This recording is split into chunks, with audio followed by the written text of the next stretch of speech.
forget that. Hello, everybody. Welcome to this Friday, March 18th, post-St. Patrick's Day edition of your Cincinnati Public Schools Policy and Equity Committee meeting. I assume the typical 250 people aren't here because they had too much fun yesterday. So hello to the 4 people who are viewing, and hopefully everyone else is resting up. So before we get started, real quick, I like to just make sure you know who you're looking at on the screen. So to my right, all the way down, your left is Mr.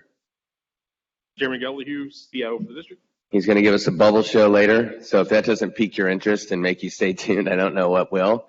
And next.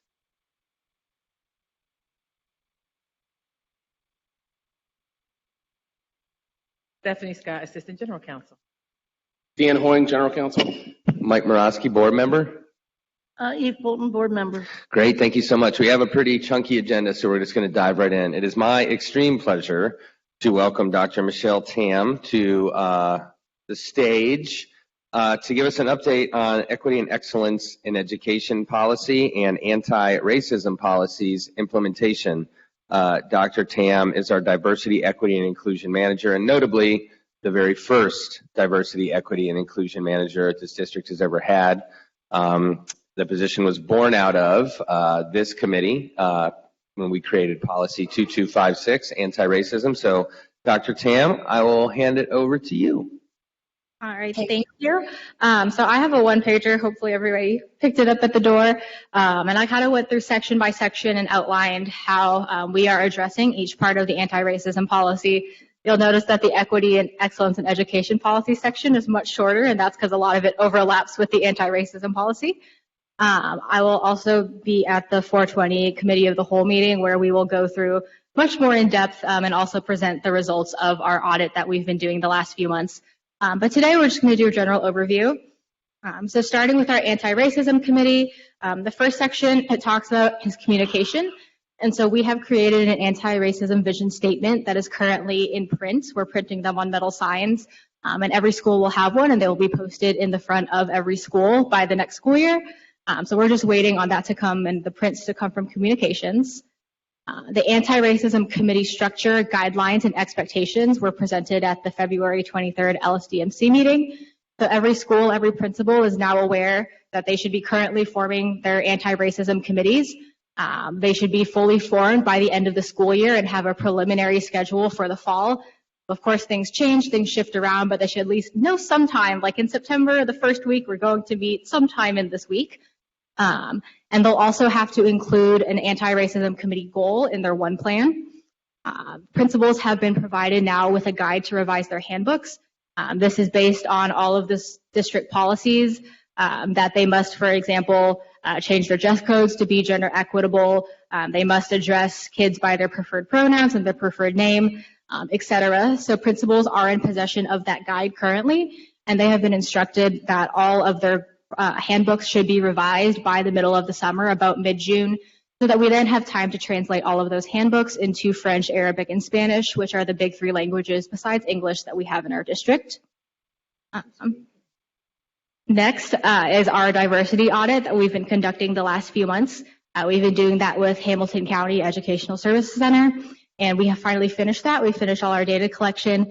However, that is a lot of data points, and we're currently analyzing that. We've gotten preliminary data back from HCESC, and we're working on a final report that will then be presented at the 420 Committee of the Whole meeting. Next is our teacher survey. So that was completed at the end of last year, and the results are currently available. It's a giant data report that is available to anybody who wants it. And then we have a counterpart student survey that's ready to launch in the fall. The reason that's delayed is that student surveys require parental consent, and receiving parental consent requires students to transport a form from school to home, which it never makes it out of the backpack. So we figure at the beginning of the school year, when parents are signing a bunch of forms anyway, it'll be easiest to get parental consent, and so we'll have the highest participation rates, hopefully. And then last, the DARE tool that was presented at the pitch night. We have that, and we are now adapting that to use as a yearly evaluation tool for CPS. Right now, we partnered with Hamilton County as an outside partner to do our audit. But from now on, yearly, we're going to use that DARE tool. The next section is leadership and administration. So currently our directors are scheduled to go through anti-racism PD in April. Directors will be creating equity action plans for the coming school year.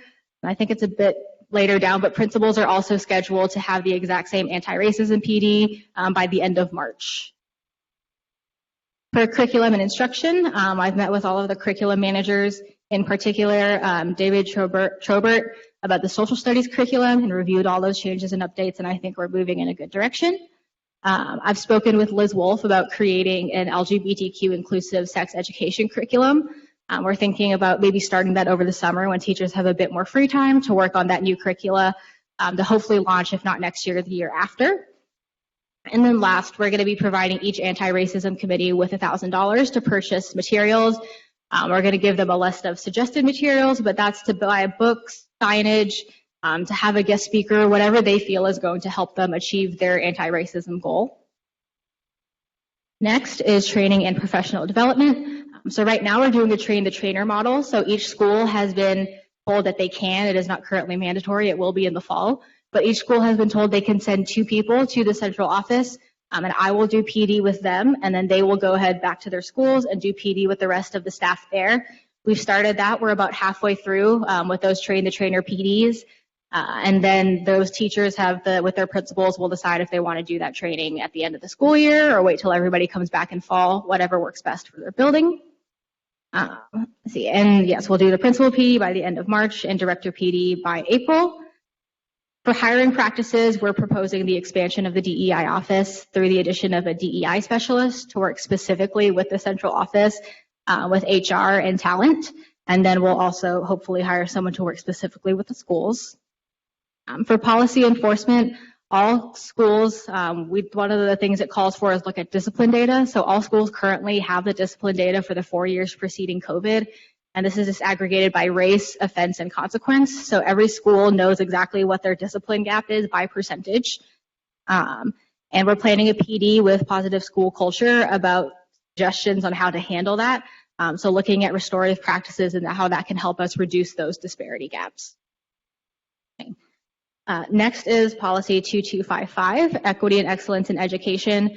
Again, this is a pretty short section because most of it overlaps with the anti-racism policy. But some things that are unique. So for policy structure and practices, the policy calls for all of our policies and things to be inclusive and to have a DEI focus. And so our handbook revision guide mentioned above will also apply to all public-facing documents and also school websites. I've been talking to Tisha O'Connell, and we're going to work to have a tab on every single school website that has links to the anti-racism policy, the equity policy, to the anti-racism vision statement, et cetera. And then last is resource distribution. So we're working with Trina Levins to bring in a consultant to help us evaluate currently our purchasing practices. So what percentage of our business goes to minority-owned businesses, to women-owned businesses, to small businesses, and then look at how that stacks up to proportionately where we should be. And then we're working on a PD for our budget holders because we can do as much change at our level as we want, but it's the budget holders who end up making the decision of what vendors they hire. So we're going to do a PD with them about the importance of hiring small minority and women-owned businesses.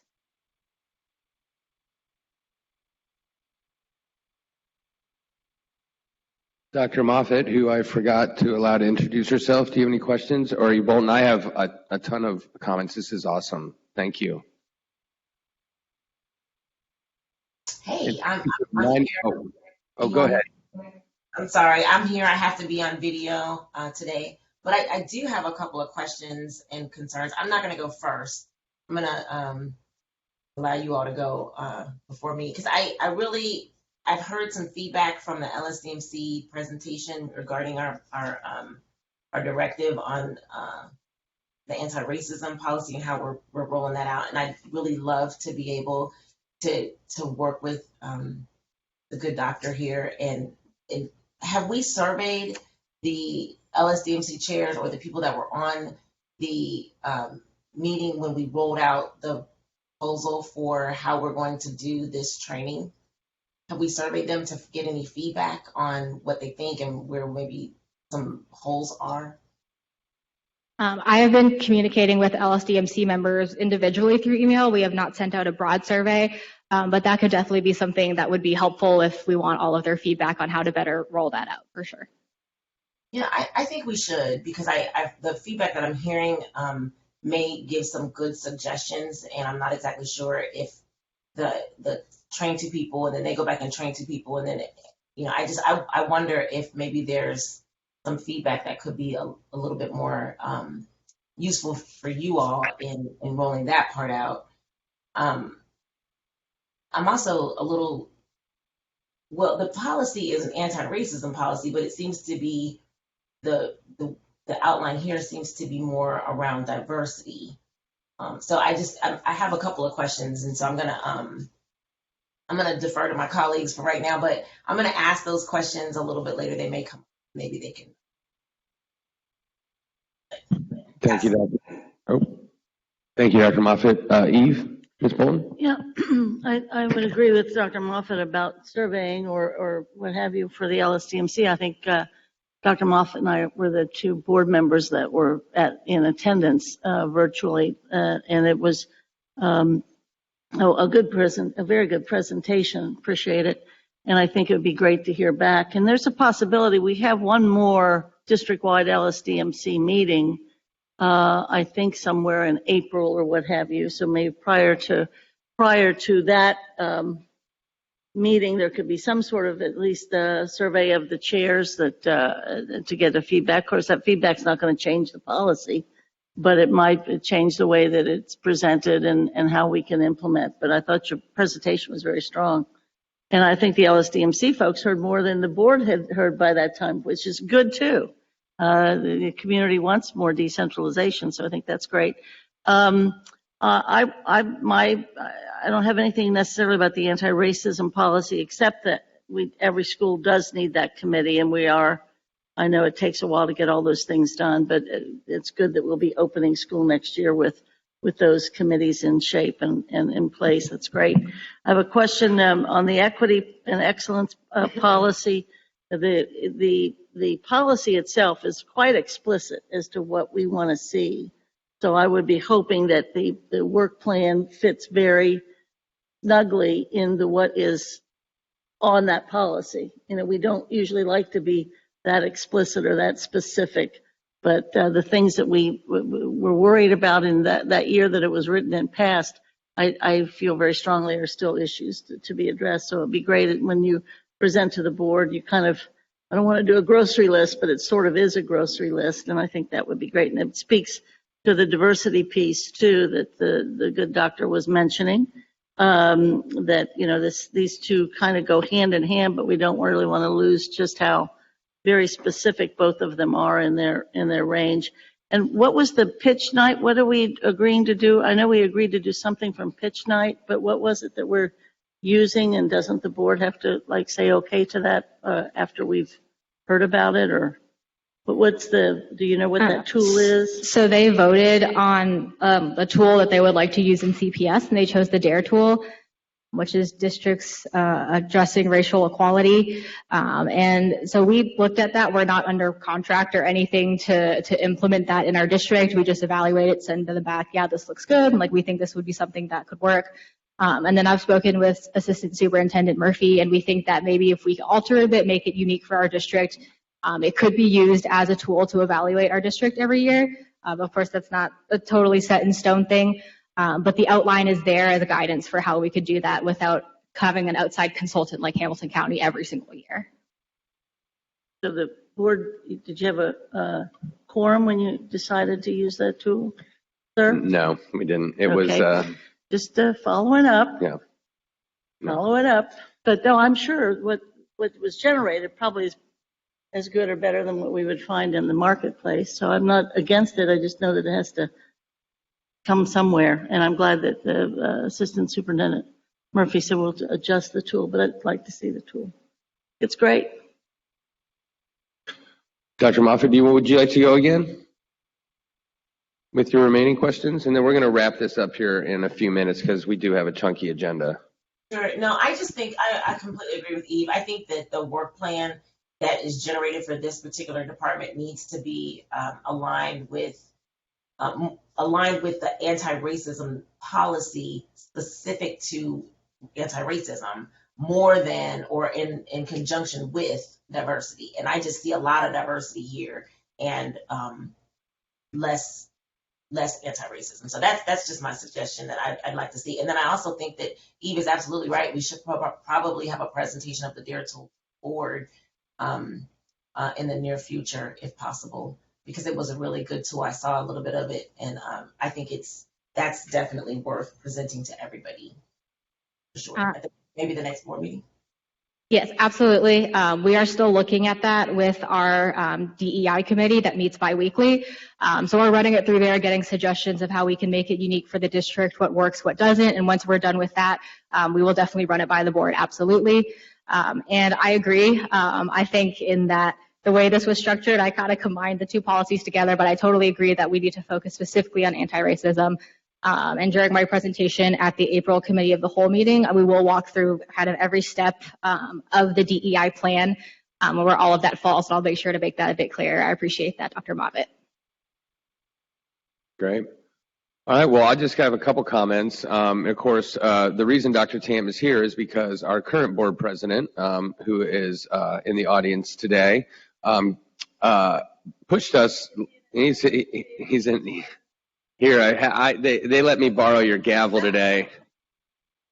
Yeah, no, I can't wait to use this later on Eve. Out of order. But no, last year, President Lindy, pushed our committee to audit policies, and this was one of the two of the policies. So Dr. Tam, who's a one-person show, and we need to beef up that office, which I've been saying, and it's in my budget priorities, so I'm happy to see it here. One-person show has put together this audit for us, so we appreciate it very much. And just for the edification of folks watching, again, it was President Lindy last year sort of pushed us to do this, and this is why we did it. You saw we got good questions from Dr. Moffitt. We got good questions from Ms. Bolton. Dr. Tam said she appreciated both, so I think it's working. I only have two quick questions. One is regarding the piece about the DEI office and a specialist. Is that ask coming this budget cycle for an extra person? That is in the budget for next year. It is. You've already, okay, good. The request is? Yes. Good. And who was selected to administer the anti-racism PD in April? The one for directors, yeah. Me. Oh, okay, right. I'm running, yeah. That's good. Yeah, that's real good. And so, the policy also stipulates that we will go through it as well. So we'll pick a time to do that, hopefully. Yes, that was the other question of when, since there's new board members, when would be a convenient time for you guys to do PD? The word convenient doesn't compute for us. So we'll pick one. A manageable time. Yeah, manageable. We have built-in retreat times. It's not until the fall, unfortunately, but it'll be the same board by then. Still. So cool. Awesome. Well, thank you, Dr. Tam. And we're going to move on. And next agenda item, Board Bylaw 0160 meetings. We talked about public participation in the meetings. We talked about in-person public commentary versus online public commentary. And I know there were a couple things left hanging out there. So I'm going to turn it over to General Counsel. And while I'm doing that, it reminds me that if you would like to speak at the end of this meeting, that if you could make that known by raising your hand and let our fearless leader, Rob, who is personing the laptop, you have to add your name, a topic you'd like to discuss, the school community or community you represent. And if you would like a direct response from one of us, because we will not engage in direct response here, make note of that and we'll get back with you. All right. Thank you. Made some changes that we discussed this is an excerpt from Board Bylaw 0160 that specifically relates to public participation at board meetings. Made a suggestion in the first paragraph to specify that this relates to school district governance and district matters. In the second paragraph, it was proposed to allow people to request to speak within the first 15 minutes of at the beginning of a regular board meeting, so that's a change. Board Member Bolton correctly pointed out that at some meetings, cows, for example, the board does not provide for a hearing of the public, and that's perfectly within the board's discretion. So we changed shall to may. We took out a few other things that I don't think the board had liked in the previous version. I had proposed that one person per household, and I don't think that got a good reception. So with these changes, I'm glad to answer any questions or move this forward for the full board's approval. Do my colleagues have any questions about what has been changed? I'm pleased with it and think it should move forward. I am too. Dr. Moffitt, do you have any concerns, comments, questions? No, looks good. Great. Thank you. Awesome work, everybody. Awesome, Dan. We'll put that on the agenda for our next meeting. All right, now here's another hot topic, policy 5322, COVID-19 vaccine requirements for employees. As everybody knows, we are still the only district in the state with a vaccine requirement policy with 99.9% participation. Part of that 99.9% includes people who opt to not receive the vaccine and in lieu of that, test every single week out of their pocket to provide a negative COVID test. And today, we are going to discuss whether or not to lift that part of the requirement. And so this was put on the agenda by General Counsel, and Dr. Moffitt has been championing it as well. So I'm going to turn it over to you, Dan. Thanks. You're right. The administration has proposed to adjust the vaccination policy. We would still be requiring vaccinations for COVID-19, but our proposal is that there's an opt-out in our policy for employees who either cannot or will not become vaccinated, that they have to, on a weekly basis, take a test and submit the results of a negative COVID test.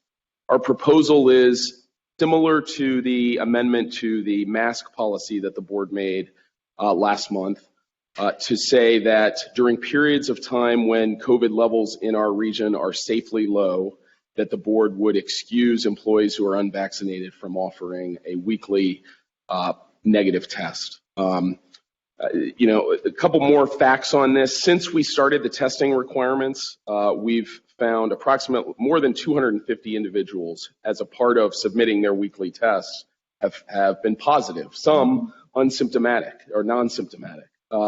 We think that's been a really positive outcome of the board's testing requirement, because those are folks who might otherwise have come to work, engaged with students or other staff members and would not necessarily have known that they were COVID positive. Recently, especially since mid-February, the number who are submitting positive tests has gone down. There were 3 positive tests on February 21, down to the week of March 7th, there was only 1 positive. So that's good news, certainly for our community. The last thing I'll say is, it is a cost to our district to require weekly tests. There's an employee who manually is, unlike other organizations in the city that I'm not sure are requiring tests or are allowing home tests or not very serious about it, we have been very serious about it. We have an employee who reviews every test that's submitted. We don't allow home tests unless they're a proctored home test. So we've been very serious about it, and we follow up on every employee who hasn't submitted a weekly test. And so we have a team that meets weekly who reviews the results and follows up with employees who haven't submitted tests. So, we've taken this mandate seriously, but that has also involved some costs, which we believe at this point might be outweighed by the benefit we're seeing, which is why our recommendation is, at least during times when COVID levels are low, that we excuse the requirement to test. Glad to answer your questions, and I can put up on the screen kind of what our proposal is. That'd be great. For the policy. I only have one question, and I'll save it for the end, but I support the recommendation, so I'll see if my colleagues have anything. Ms. Bolton?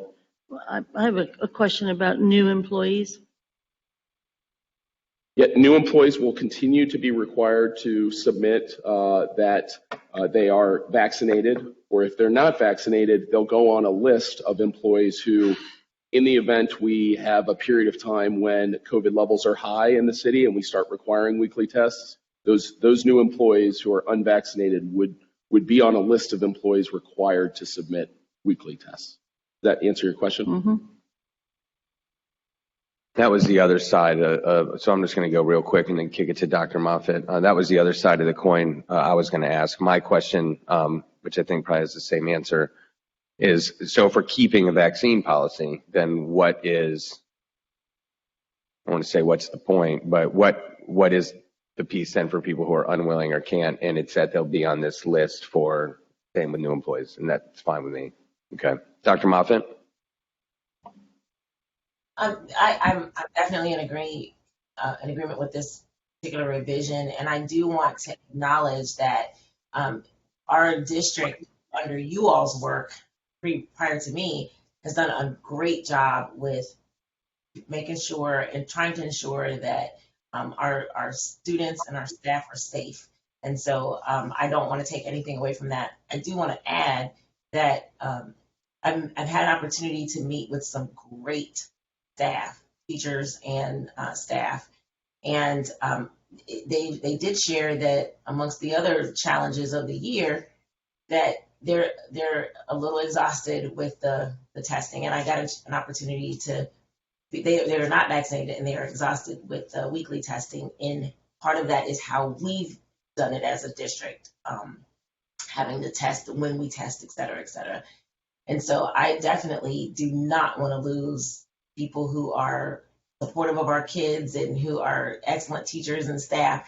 So I think that if we can lighten this load for them, that would be great, considering that we are at a period of time where we're low. I support. Ms. Bolton? I have a question and an exception perhaps, and Assistant Superintendent Bunty, this is just a reference. I do worry,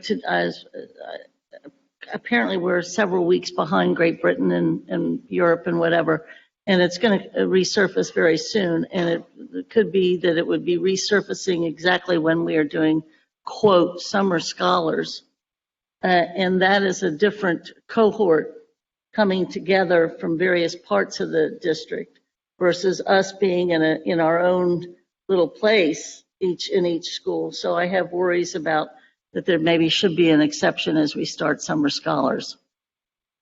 No, I think that's an excellent point. And in the huddles that we still continue to have with our health department and the folks from Children's Hospital on a weekly basis, we are in the process of establishing a 4-point criteria for looking at when we need to move back to either masking and or vaccine mandate testing in terms of rising cases. So there are canaries in the coal mine, if you will, that are early warning indicators.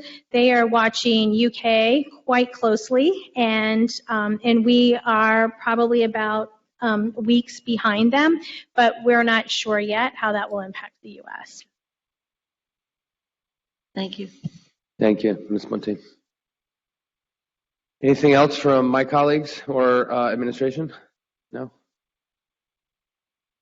Go forward. I don't know how I'll vote on it in the big group, but I think it should go forward. I think there's a majority that's interested in that. Okay, we'll move it forward then to the full group.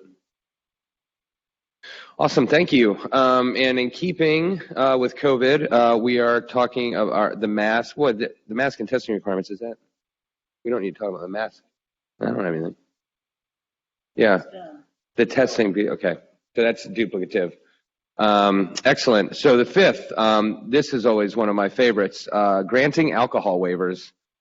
Cincinnati Chamber Orchestra at the School for Creative and Performing Arts. For those who do not know, a lot of folks like to use our buildings because we have wonderful, beautiful buildings. And sometimes they want to have alcohol, and we have to grant them permission. So do we have anything on this, or? It's in front of us, so we just got to push it forward to the full board. I mean, we can't make that decision, but we need to review it and then push it forward. Right, but there's nobody here from SCPA? Or I mean, from the chamber?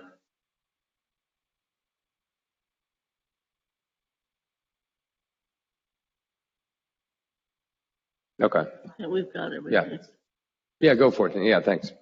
Sorry, yeah, You're good. this is You're good. from the Cincinnati Chamber Orchestra. They have for, I would say, at least 3, 4, 5 years done a summer series at the Corbett Theater at SCPA and have requested an alcohol waiver again this year for that series. Could I Go ask for a it. question? Yeah. As I always Do say, it, do it, do it. this is beer and wine. This is not the hard stuff.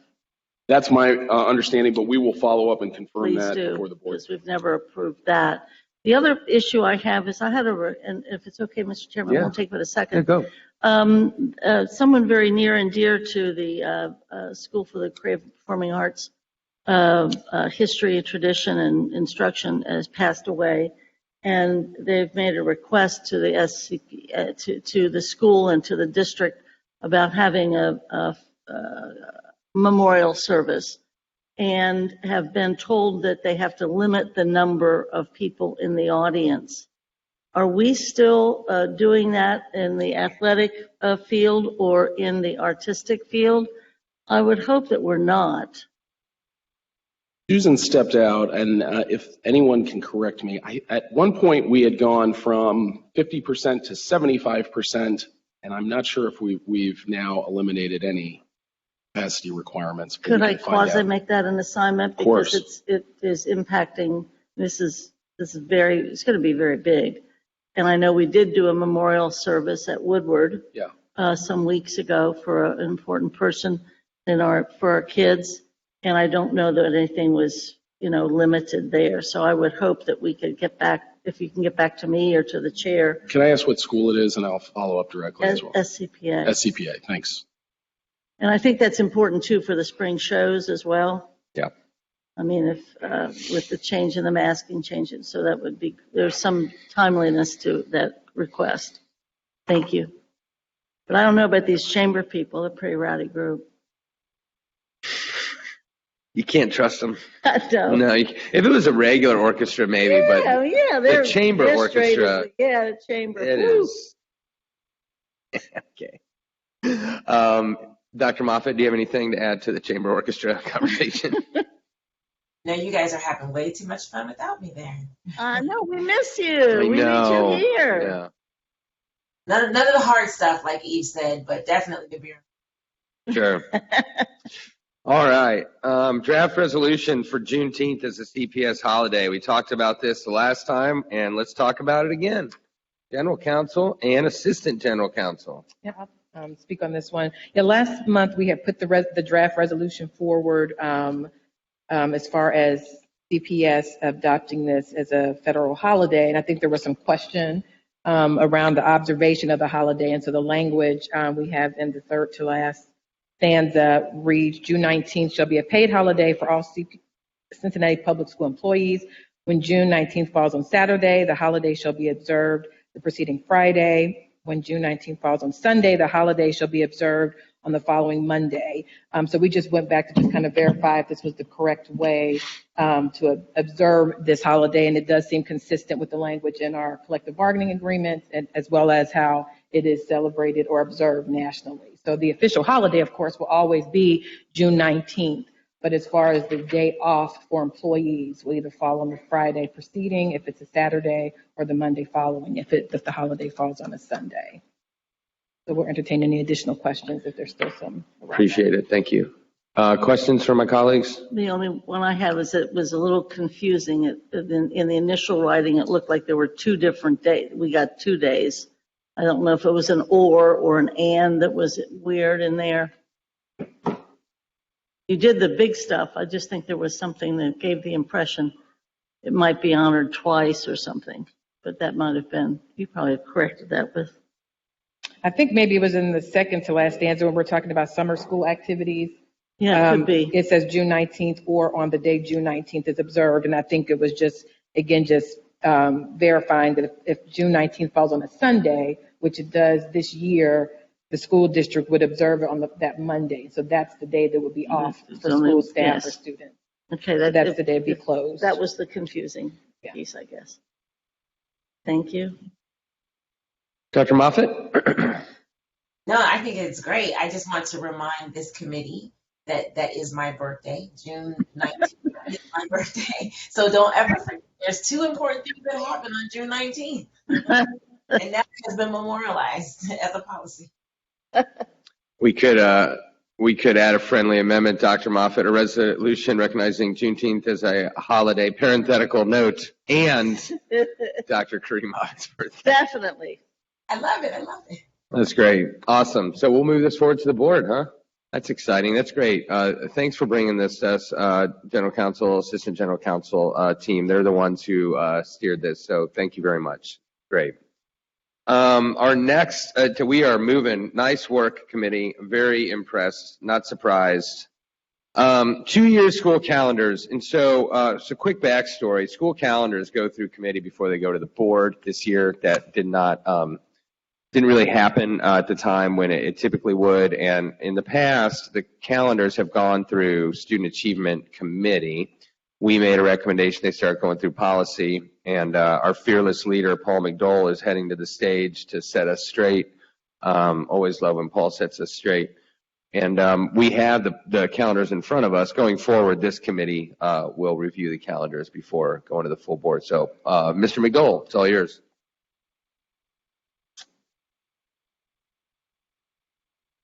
Wow. Thank you. Good morning. Yes, so if you recall at a previous board meeting, we discussed the plan of bringing the calendars to policy committee during the month of March and then also the month of April. This is, just so we're all clear, this is a very initial draft of the next 2 years calendars. As we recall, next year's calendar was approved about a month ago, which also included the holiday that was just discussed before. This is the next 2 years calendars, following very similar to the structure and the pattern that we just approved for this upcoming year. The one thing that will be added to the calendar that was requested through some board discussion is more inclusiveness of the other religious holidays on a third page of the calendar. So that will be coming forward. We will be taking this to the calendar committee and also to PLT for their review and input as well. So the next steps would be bringing it to policy again in April, and then to final board if policy chooses to move it forward, board approval, submitting for board approval in May, and that will give us 2 more years out of calendars. And in my time running the calendar committee, I will tell you, those are the most number of calendars we've had out in advance. So that was the request of PLT and also the request of the board. So that way we have the calendars published for our families so they can plan accordingly for their students, our students. That's awesome, Paul. Thanks so much. I don't know, do you like draw straws to see who gets to chair the calendar committee? That seems like a daunting. I'm here to serve. Yes, sir. Yes, sir. Whatever is needed, I'm here to do. I love you, man. Are there any? The will of the board. I love him. I do. Make sure the minutes reflect that. Is there any comments on the calendar from my colleagues? Any at all? No, Ms. Bolton, go ahead. Yeah, I appreciate this coming forward, and I do think we neglected to insist on the whole calendar piece, but we've been through so much. Anything's almost excusable at this point in time from last year, this year, and what have you. So, but I have a question. I know this is really built around what the state requires, and it's built with the specifics in the CFT contract. Correct. Period. And I do believe that we have reduced, we're more than meeting state requirements by minutes, hours, and what have you. Yes. And that's cool. But I do believe in my 14 years or so here, we have reduced instructional time over that decade or so. So I continue to be concerned about that. But we've also enhanced certain aspects, so maybe it isn't that important. But bringing 2 here, how The second one that you brought, which that would be, isn't that going to be beyond the CFT contract? The expiration of the collective bargaining agreement? Yes, it would. And we also have a strategic plan that has to be written at the end of this year. And indeed, the strategic plan might say we want to do some different stuff. So I would my hesitance would be, first of all, I'm not worried about the one you've brought. But that other one, I think that's a negotiated item that I don't know if I necessarily give up, or, the school year might be different in 2 years or 3 years. Yeah, and we've had the luxury in the past that if there are changes that need to be made, we can take those back to the calendar committee and bring a proposal back to the superintendent, is what the language would state. We've done that before COVID. When we made some changes for professional development days years ago, we were able to bring that back to the board through the calendar committee.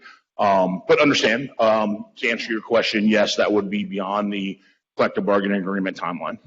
Yeah, and the superintendent does have the right to disagree with the calendar committee if he or she wants to.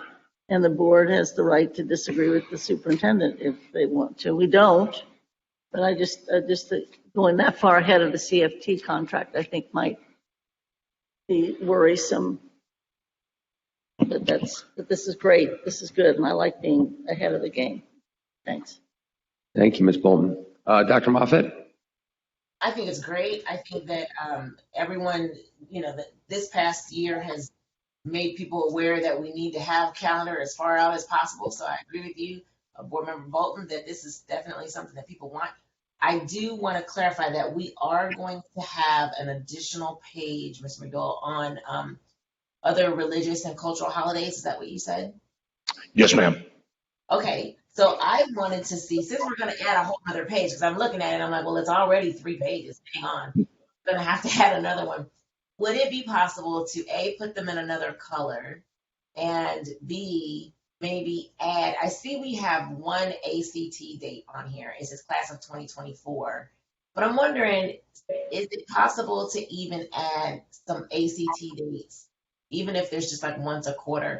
Because we've had a recent kind of sort of debacle with the ACT being canceled, and then some parents wanting to know when some of the other dates were. So I was thinking maybe that would be good to have it on an actual calendar, if it's possible, since we're adding another page anyway. And can we have it maybe color coded? I would be glad to look into that request, yes. Okay, great. Those are my only suggestions, I think. And then to Board Member Bolton's point around this year actually being kind of non in alignment with, potentially not in alignment with the CFT contract, maybe we could put draft on there or something, like maybe we can make it very clear that this is not final yet, so that people could at least get a skeleton of the dates. And I just think if we get it out, I'd rather put something out, but make it very clear that this is preliminary, than not put something out and then people are not having what they're asking. Those are just my suggestions. Other than that, I think you did great. Thanks so much for all your work. You're welcome. Thank you. Real quick follow-up. The additional holidays that we've talked about, I know board staff put those on the board calendar, which is for board work. And will those that the board staff kind of selected, you can't do all of them. Thank goodness we have a wonderful universe that has lots and lots of things and people to celebrate. But will it be on the calendar that we send to the homes?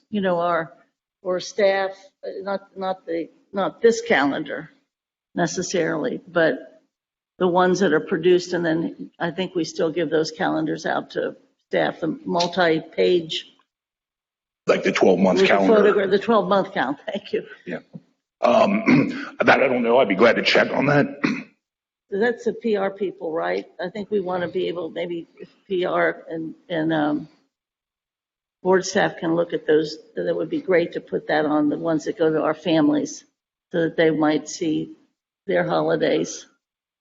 Not all of them, but the ones that are the most, I think we went through a whole process last year.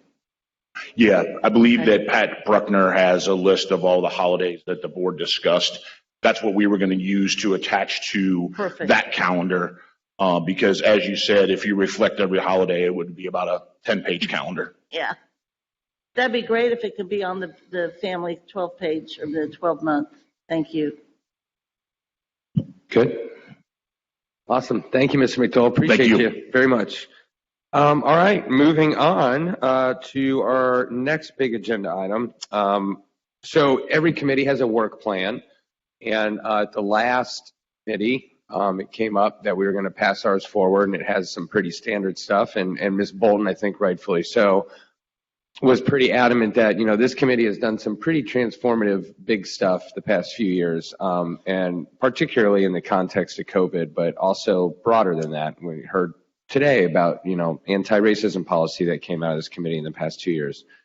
So Ms. Bolton rightfully, I think, suggested that we kick the work plan back to this meeting to have another discussion that I'm going to try to keep to just a few minutes because the last two agenda items are real thick.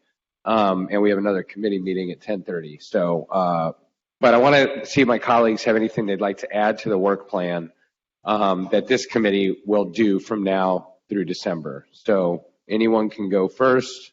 If Dr. Moffitt, Ms. Bolton, Dr. Moffitt's good, Ms. Bolton. Thinking about it, and yeah, especially based on the work we've done, and then also following something that Ben Lindy has put on to the board where we're focusing on particular things over a period of time.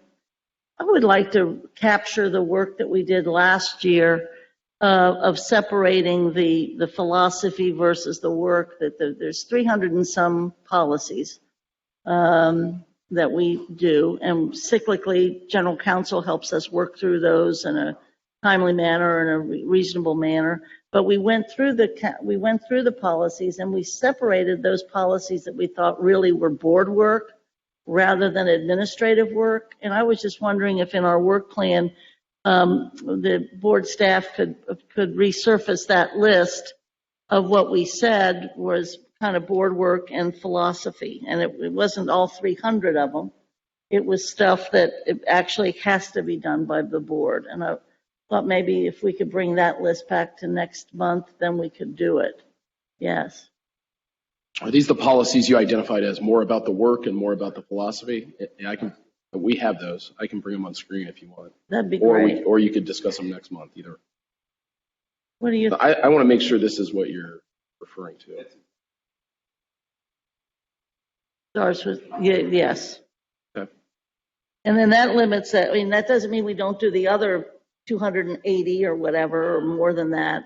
But this does focus us. It keeps us in the bigger stuff that we should be focusing on. And I think previously we agreed that those were the ones. I think we had opportunity to add some, take some off, classify, categorize. What I would suggest is that, and last year this was in the work plan, and it is this year too, or it's not. I say we include it in, and that, you know, we're already, it is in 2022, so it's already there. And I mean, I would suggest, since we're already kind of through the past couple of years of the audits, or the cleanups rather, of all the policies, that we start with the philosophy ones, the ones that pertain to board work and not administrative work, and we just start bringing those up, Dan. And some of them we might have already done recently, but just do those in chunks the way we just did the whole everyone else. Does that make sense? Yeah, and starting with the philosophy or the work? I said philosophy, but I'm open to whatever. Yeah, I think the philosophy. Those are thick. Those are, look at, I mean, that first one couldn't be more timely with the hire of a new superintendent, Yes. for example. So what better thing to talk about in the month before Ms. Wright begins the job than district organization policy? So, cool. Like going, pick like 4 or 5 of them. Dr. Moffitt? No, I just said I agree. Awesome. Yeah. And real quick, Dr. Moffitt, and you may know this, so I don't want to insult intelligence, but Ms. Bolton puts this committee to sort of let's bifurcate the policies between administrative work and board work. And so we did that exercise. And then after that, we did like another subset where we broke them up like this. And I thought it was a good exercise because it then helped us to, like to quote Eve, like keep our heads, where the big things are, the transformative things, and not down in the weeds too much. And this is an opportune time maybe to do it because the previous administration, Superintendent Mitchell, in her first months in office, had the administrative folks, senior level and all the way down to director, I think, review all of the policies and bring them up to date, take them to us, and also start writing administrative guidelines. So this is as good as the set of policies has been, certainly in more than 30 years for sure. So this is a good time for us to be able to do that, I think. Great. Okay. Any other comments from Ms. Bolton? Any other comments from Dr. Moffitt? Nope. Great. Bubbles. I have no, not quite. We're almost to the bubble party. Okay. We're almost to the bubble party. You should go to bubble parties back in college.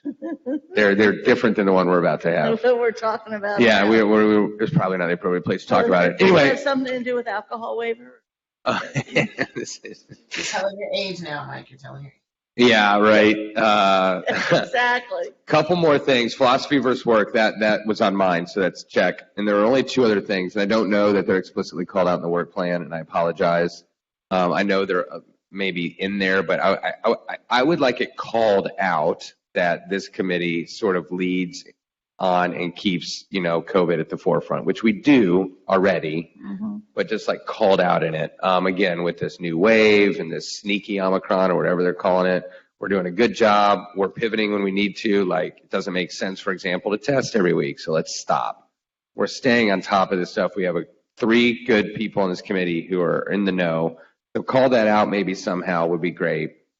And then I also don't think it's explicitly mentioned, but those policy audits, while daunting, I think, for some administration, but thanks to our internal auditor, we now have a better way to go about it instead of saying, do this. Maybe some language about this committee sort of leading those efforts, or this committee, I don't know. I mean, the finance committee has language in there about the audit committee. I'm not saying we have an audit committee for policy, but some language about this committee housing that work. Does that make sense? Okay. So if we do that, I'm fine with pushing this forward on Monday. I don't need to see some draft. So Eve is cool. Are you cool with that, Dr. Moffitt, if we move it forward on Monday? Yes. Great. And now it is time for the much anticipated bubble party. Thank you, Chair Morosky. I will try not to completely tank our momentum. Give me just a moment here to share my screen.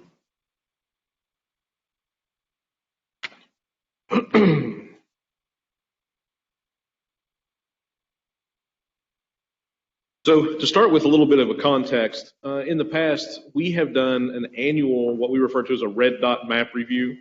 This basically consists of us providing a static map, often printed out, that shows for each school, that shows red dots representing all of the students that attend that school, as well as then one master document or master map that has the dots for all CPS students. Those have been very limiting in terms of the meaningful impact and evaluation we could do. You would have to take the physical maps, looking at them over, one at a time to compare all the red dots. And frankly, it could take the kind of time that would make you see red dots in your dreams. So in response to recognizing those challenges, as well as some specific questions that this committee, as well as others in the board, have asked and requested, as well as the needs of administration, we looked at our mapping system as a whole and have done a lot of work there. So our purpose today is kind of twofold. One, we want to show off our new system, right? And two, we want to try to answer some of the questions that have come over the last several months from the board. Traditionally, this would have taken weeks, if not months, to engage with our vendor, Cropper, to generate these maps and then print these maps. And instead, like I said, with this new system that we'll see today, it's much more interactive and we can do a lot more analysis kind of on demand. So first up, and directly in response to one of the questions from this board, we wanted to look at the enrollment and attendance for specialized units across the district. So you can see the new map here, that we have the ability to disaggregate the dots. So they're no longer just red dots, they're a rainbow of colors of dots, so that we can do more comparison between them. You can see here, this is outlining the specialized unit enrollment across the district. You can see it's split by the school, so you can see the various dots that represent the schools. And one additional feature this has is on the left. Before, on the old maps, we would see, red dots, and you really didn't have an idea of the count.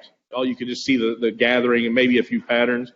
On this, you can see on the left, this also provides hard counts. So at AWL, you can see the color-coded map for where they're at, but you can also see there's 159 of those dots on this map, which obviously helps a lot with the evaluation and analytics. One question that came up from this committee and others were regarding, on the old dot maps, we would see a lot of dots outside of the district boundaries, just completely outside the district. And we've always struggled with being able to visualize and really answer who are those dots, what students are those dots. So if we look here, immediately again, by being able to offer this subgroup, we can see some of the answer to that. You look at the dots outside of the district, and there's very few. So we can say that a very small portion of those outside the district dots are students attending specialized units. And we'll talk about that kind of as we go through a bunch of these maps. It'll help build that picture so we really get a better answer as to who those students are. Probably should put that in slideshow mode, it'd be a little easier to see, sorry. Right. The second thing that we've talked about was students of CPS employees. Now, and we'll go back and forth a little bit, talking about the data, talking about the system, right? From a system perspective, this shows that we're able to scale. On the old one, a lot of the maps were focused to the geography of the city, and we would see the dots would get cut off a lot, and it was very challenging. With this, you can see we can zoom out as far as necessary to get all of those dots. And one thing to look at on this display, again, these are the students of CPS employees. It's what these dots represent, disaggregated by school. When we compare that to this is a live data show of all CPS students, scaled to the same factor. So you can see all of the dots outside of the district, and then when we go back and compare that to the students of CPS employees, you can see that there's a lot of overlap. So then again, we're starting to answer that question of who are those dots outside of the district. There's a significant portion of them that are overlapped here to show that a significant portion are CPS employees, students, or children. Then we can also go a layer deeper into the new system in real time to be able to do custom subgroups, not just the individual ones that we have. So in these custom subgroups, for example, this is a great one. We looked at West Side Montessori schools and East Side Montessori schools to compare the enrollment at the two. You can see overall, again, with those counts on the left, that the total enrollment split between the two is fairly even relatively. But more interestingly, you can see by comparing the dots now, since West Side is all in the red, East Side is all in the blue, there's a fairly noticeable demarcation between the two sides. There's a bit of cross-pollination, but it is really pretty evident that where that split starts happening in the central corridor. We expand that, looking at the high school Montessori between Clark and Gamble, you can see that that split becomes much less of a demarcation. There's a lot more cross-pollination. Of course, that would also indicate and give us some additional information to look into regarding seems to be a lot of favoritism. And if you look at the dots here, there's more West Side migration to the East Side Montessori offering than there is from the East Side to the West. You can see that on the map.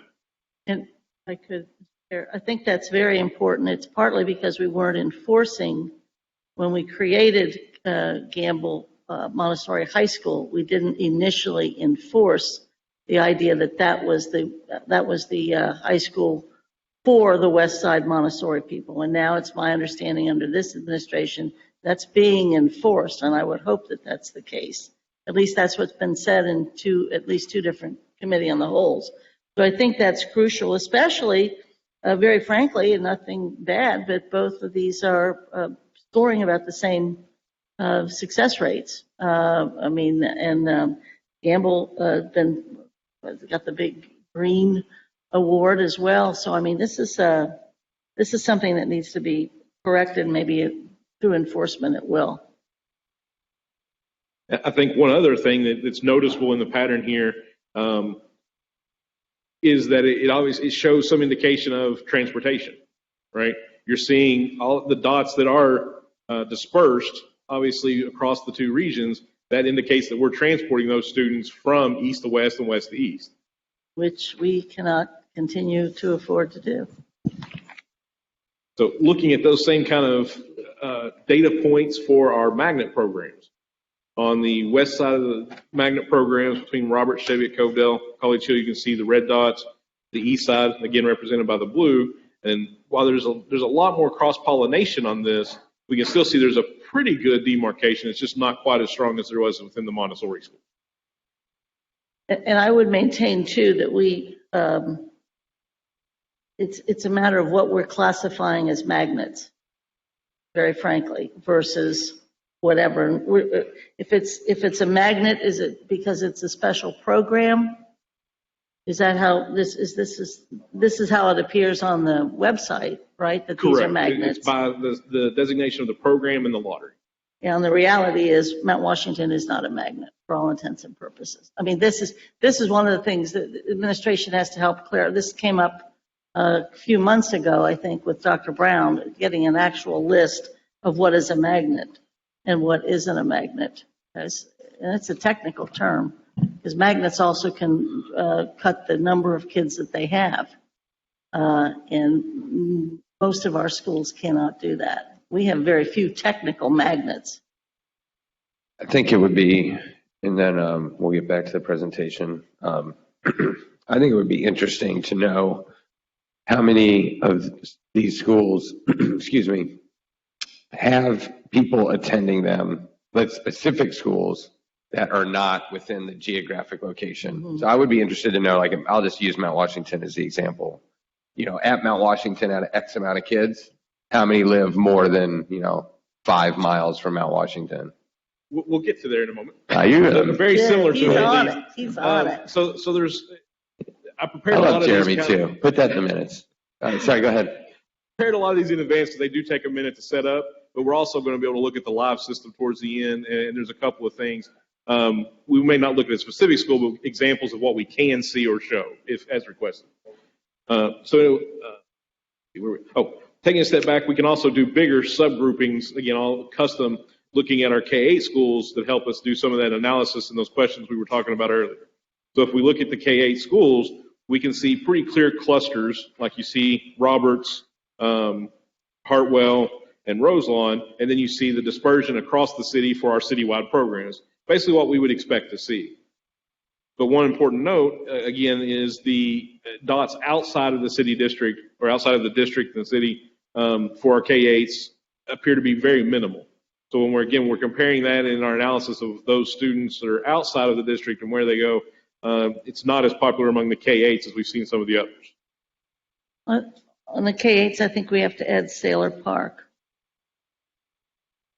I have a question too, Jeremy, really quickly, and I don't really want to interrupt you, but on those outside dots, do we have a way to see if those are staff members, children that are outside? I'm wondering, are some of those outside dots the children of staff members who the staff doesn't live in the district, so their kids are representing that they don't live in the district, but they're attending schools that their parents either teach at and or they're just coming to our district. Is there a way to see that? We do. And we'll actually get to some examples of that in a second as well. So from the K-8s, we also look at our K-12s. Again, we can see some of the cluster patterns that we would expect to see. And again, to the same question, we start to see a picture forming with those dots outside of the district. That blue color indicates SCPA. So we're starting to see a significant portion of the outside, are going to be SCPA students, which helps explain why. Sure. Then we can see similar for our foreign language students or foreign language schools. Most are citywide, so we see our dispersion mostly being citywide. And then finally, this is the pre-done maps, and then we'll look at some of the live data. But we also have our 712s, and there's patterns here that are definitely noticeable that I thought were making interesting data points. You can see across the 712s, in the west side, there are definitely patterns for West High and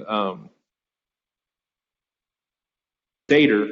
There's definitely a cluster there, even though they're citywide programs. Same for in the northwest for Aiken, on the east side in the tannish off orange color for Schroeder, and Woodward in the central. So you can see kind of defined clusters, even though these are 712 citywide programs. And then you can see the others that are more dispersed. Now this does remove Gamble and Clark, because we looked at those under the Montessori map. Right. Also removes Walnut, frankly, because, and I'll show Walnut real quick here, because of the density of Walnut and the dispersion of their dots or bubbles. It basically makes analysis of the other patterns incredibly difficult because it makes the map so busy. Right. So this is Walnut by itself. Like I said, so it pretty much just overlaps everything else if you include it into the subgroup. And Jeremy, I'm going to add to that a wonderful gentleman, very important to our district decades ago, who has since passed recently, some years ago, told me that it's when we were doing the Gamble thing, that would be great to have some, like a Walnut on the west side. That was one of the options people talked about. And he said, forget it. I rode the traction line from Cheviot to Walnut Hills on the east side. And that was like, he's talking about 80 years ago. That's never going to happen. It's not going to happen. So there's a map you don't have that you showed me before too about on this dispersion. Something that's really cool is that the CDA, the membership at CDA was just like this, so totally citywide or district wide. Very interesting. Some things we're doing right. Some things. Yeah, absolutely. And again, to that question. Sorry, was it? No, you're fine. She's being bad. You can go ahead. To the question of the students outside of the district, when we look through this comparatively, like I said, we start seeing a pretty clear picture that Walnut represents a very significant portion, SCPA represents a very significant portion, and students or children of employees. And those three primarily combined represent the attendance, the vast majority of that attendance from outside the district. So from there, we can start looking at some of the live data just to show what else is possible. Like I said, a lot of those were pre-generated maps to help answer and get as quickly as I could through some of the questions we've talked about in the past. So in the live data, you can see here, again, and one of the really nice things I want to focus on just from a systems perspective, before, most of these would have taken weeks to generate, right? So right now, just sitting here, if we want to take a look at, this again represents all of CPS's students. With this system, we can go in and say, okay, in addition to, side note, I should point out, this does include not just public schools, which is what we're mostly focused on today, but it also includes charter schools and non-publics, all of the schools that are included in those based on the data we get either from the school themselves, online registration, or the state. So we aren't limited to looking at, okay, here is SCPA students, we could go look at St. Aloysius students. Right. And see what their dispersions look like for doing analysis as well. Which is important, transportation and all that stuff. But essentially, we can go in and we can start adding filters to this in real time. So if we just wanted to see, for example, a real quick one, and you can see a list here of all of the variables that we can basically filter on. I won't go through them, but just real quick, there is quite a list that we want to see preschool.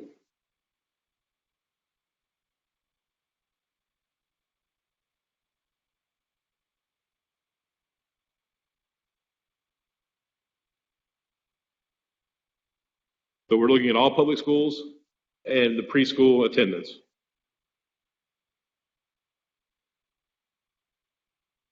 And we can immediately filter that down to see just that selection of students. Wow.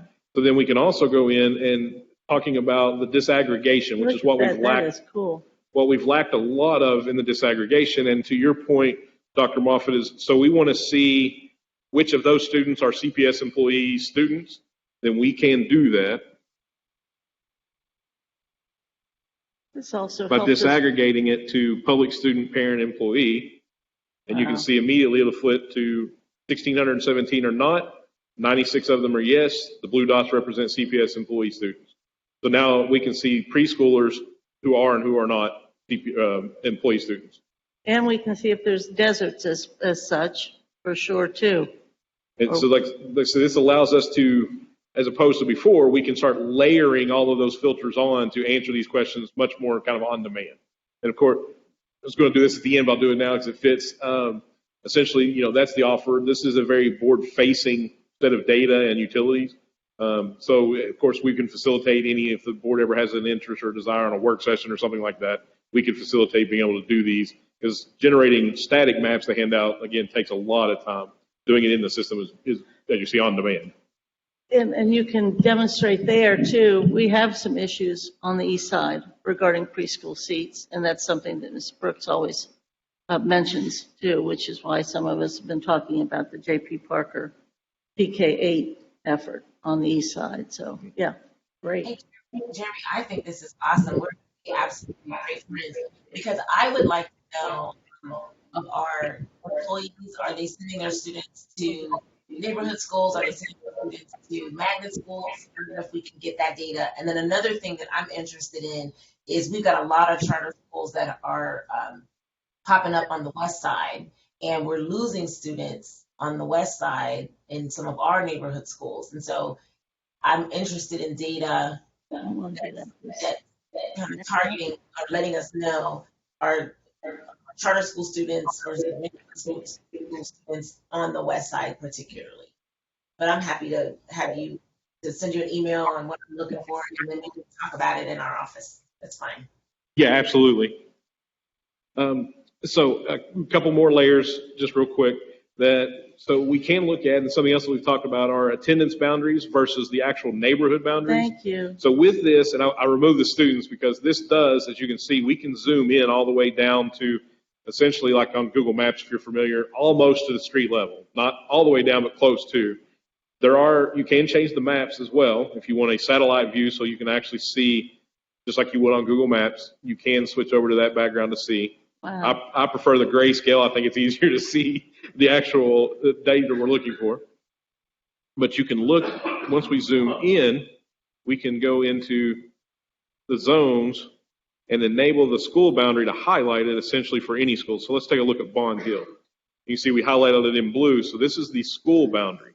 Then we can turn on, and again, this is all about the layering, because once you add so many layers to a single map, it becomes hard to analyze. Right. But here we can turn on the neighborhood boundaries as defined by the recognition of the authority for the councils of the neighborhood, essentially, by the city. Right. So, and we can zoom in and look at Bond Hill, and we can see that our boundary for Bond Hill encompasses both what the city designates as the Bond Hill neighborhood as well as the Paddock Hills neighborhood.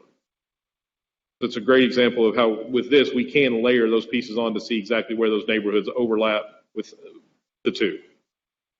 So our Bond Hill schools attendance boundary takes in all of Bond Hill or some of Bond Hill? It appears to take in all of Bond Hill as defined again by the city's recognition. And that's the only thing we have. And then it also takes in what else? Paddock Hills? Paddock Hills. You can notice, hold on, hopefully it refreshes here.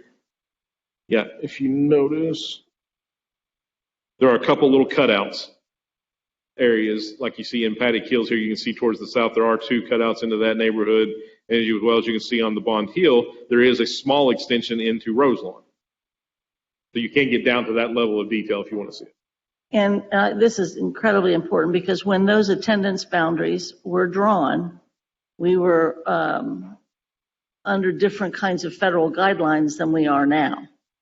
Indeed, when some of these, I think when all of these attendance boundaries, not all of our schools, like Cairns is one of the newest attendance boundaries drawn.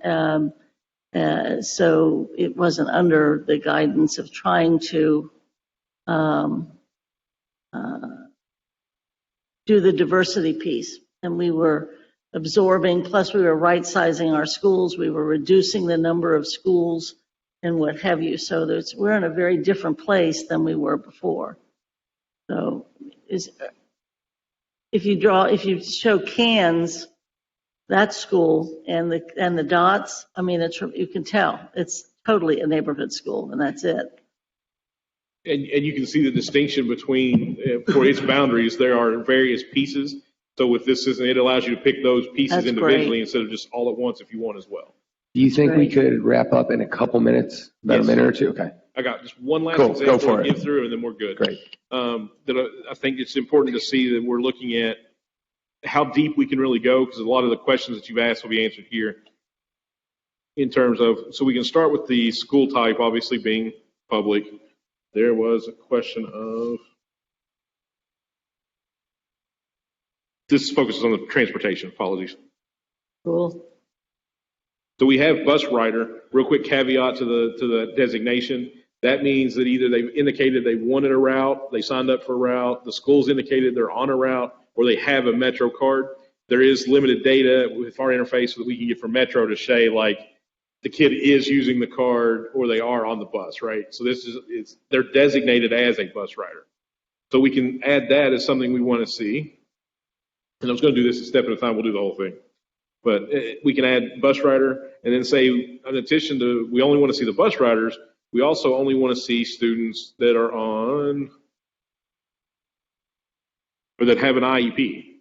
Huh. So we can add that as a further filter. This- And then we could say, as a last piece, we want to see only students who are in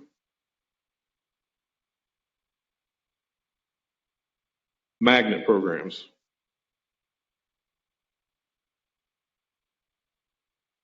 So we can get down to a very small selection, but after we define the selection, what becomes important is the disaggregation for analysis. So we can go in and say, we want to see things, this entire list. We could see the ethnicity breakdown so that we can see the demographics of that student population. Or directly to the transportation discussion, we can see the distance they are from what there's designated as their home school. Wow. So you can see here, now it's kind of a mess to start with, but we can set the designation that we want to see students who are more than, let's say, 10 miles from their home school. Huh. And you can see that based on that student population, there are only a very select number of schools out towards Sailor, or students out towards Sailor Park, that are more than 10 miles from their designated home school. So hopefully that helps answer some of that question around the transportation. That we can, with this, it is very, you can see that distance of how far are you a bus rider, are you bus eligible, and all the demographics associated with it. So with that, that's everything. Jeremy, that was really wonderful. impressive. Thank you so much. Dr. Moffitt, do you have anything to add? No, nothing for now. I think, we have to keep moving, but I'd love to have more information on what we could do, because I think that the possibilities of how we can take this data and improve our attendance and schools is enormous. But I think in the best interest of time, no, I'm good. We can improve attendance, I think student experience, transportation, and cost savings. And, Ms. Bolton put a bug in my ear that I agree with, and we'll bring to the full board on Monday. This work, I think, requires an ad hoc committee of board members. The kind of granular data that we can get thanks to Jeremy's leadership is going to be extraordinarily instructive as we rethink our transportation, rethink the entire district, and it's not going to be able to happen in this committee, because that could have been a 3-hour meeting, and I would have loved it too, to be honest. But we have. So I don't know how that happens, but that's where I'm going to kind of wrap up now and bring it to the full board. Unless, I know you've been on ad hoc. How does that happen? The committee recommends it and then opens it to the other members of the committee, the full board who wants to do it. I know I'm interested. I think Kareem and I have talked about this before. She's nodding. She admitted it. So, there you have that. One other thing that is important about this, just a big idea, and first of all, this whole bubble thing began when we were trying to figure out what to do about Fairview and get rid of, the whole camping out, and we wanted to see, okay, so that's years ago. And you've now created the bubble thing so that it is phenomenal. It should impact almost every decision we make regarding enrollment and the geography and the transportation, programming. This actually impacts how we deal with the district, but it is no longer reasonable to think of this district as being neighborhood or magnet. It is not that. It is a district that has a number of systems in it. It has a full Montessori system. It has, it has a preschool system. So this district is not any longer the way it was when the FMP started, even before the FMP. It is not just a neighborhood or magnet system. It is about 7 different systems, and just phenomenal. I mean, even a system where indeed the majority of the children are coming from public housing projects. We have 3 schools that are like that. That has different demands than, this is really what equity is about. But if you can't see it, you can't figure it out. So this is a lot better than bridges. But now we really know you're smart. I'm happy to Thank you, Jeremy. This is too cool. Dr. Moffitt? I'm happy to sit on an ad hoc committee as well. I think, I know you went in, and I'm going to try to be 30 seconds or less, but Eve, what you're sharing is really super important, because when we look at Gamble and Clark, just in visiting them, they're both Montessori's, but they have different things on their campuses. And so when we went to Gamble, they've got 2 beehives, they've got a sap orchard, they've got 16 raised beds. Clark has eggs. Gamble had some chickens that hatched. Imagine if we were able to magnify what's going on, and instead of duplicating that across 2 different campuses, we now bus our kids to go from Clark to see what's going on at Gamble. I just think that the possibilities are completely endless for what we can do, and we do need to start thinking opposite of just magnet and neighborhood, because that does not represent what's really going on in our. So put me down for an ad hoc committee for sure. Great. Awesome. Thank you. Yeah. Oh, and Mary Weinberg just said she's in too. She just texted me and said she's President Lindy. Chair Morosky, thank you for letting me speak at the policy committee meeting. I appreciate it. And I'm sorry this is the first one I've been able to attend this year, but I'm really grateful to be here. I just wanted to register some questions about another committee, and I think we should certainly talk about it. Yeah. The questions I have are distinctions between administrative work and board work, and whether this is. I have some concerns that this is a really important topic, but it's a really important topic that the administration should look at and come to us with a perspective on, rather than creating an additional committee. I'm more than willing to be wrong, but I wanted to just register that. And so if we do talk about it on Monday, we can have a longer conversation about that. Okay. Great. Yeah. We can bring it up. We'll bring it up on Monday. I don't know if we'll have the minutes, but I can bring it up regardless, certain inquiries and updates. So we'll be all right. We'll be all right. We can bring it up regardless. So good to move on? Yeah, I won't respond to Mr. Lindy at this point. Good to move. Save it for Monday. Good move. Thank you, Mr. Lindy. All right, last agenda item, transportation, and we have 3 minutes, so let's do it. Okay.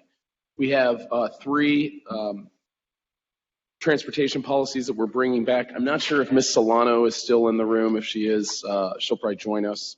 She is not. Okay. We will share these quickly. To bed. 8600.01, which I'll bring up on the screen as well. Relates specifically to safety.